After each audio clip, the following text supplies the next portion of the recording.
Okay, so now we're moving on to Tell Me Something Good by Lynn Emery. Okay, so this was the last book I read for the week. And let me tell you something.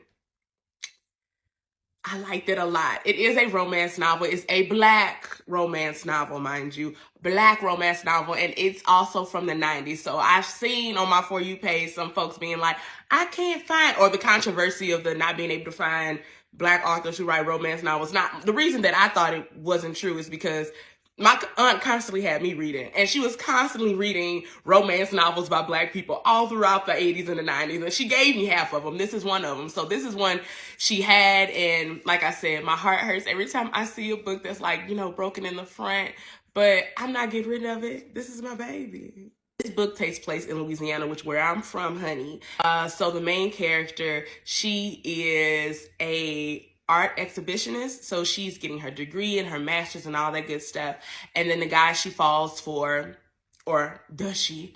The guy that she's trying not to fall for, Noel St. Denis, is a Creole threadbare Jack and Jill, very much debutante, rich and snooty family.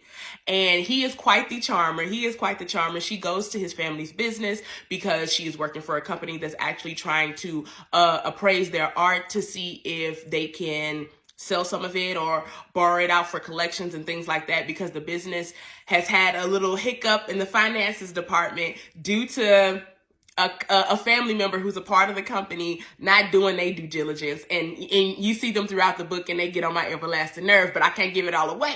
However, our main character, Larissa, she's that girl. And when I tell you, I love reading Black romance books when they're written well, because the way they describe all the outfits that everybody has on, I'm like, ooh, I know that sounds cute.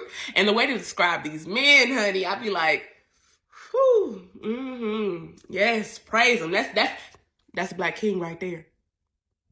That's Black king right there. And so she comes to appraise the art to try to help the family out. And then Noel ends up falling for her. And he's quite the charmer, honey. But not to her, because my girl stands 10 toes down on professionalism. So he has to try to break through that armor of her.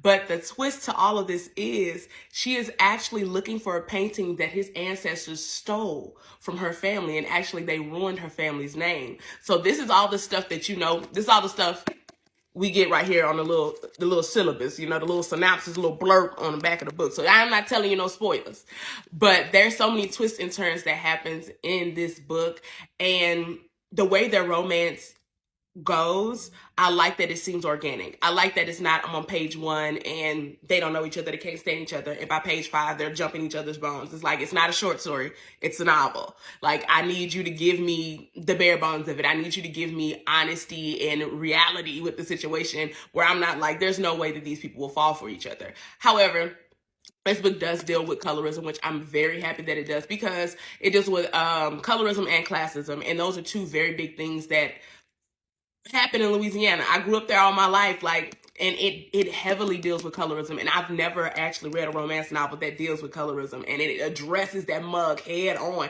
And this is something from the 90s, y'all. This is not something from now. This is somebody who wrote this from the 90s. This Black woman wrote this in the 90s and was like, address the colorism or I will. And she did, and I think she did a great job at it. I think it was great. It's a good romance novel. It's a good Black romance novel. So if you have not read Tell Me Something Good, I honestly would say put it on your TBR. It's cute, it's fun, it's quick and to the point. So yeah, and I gave it a 5 out of 5 stars.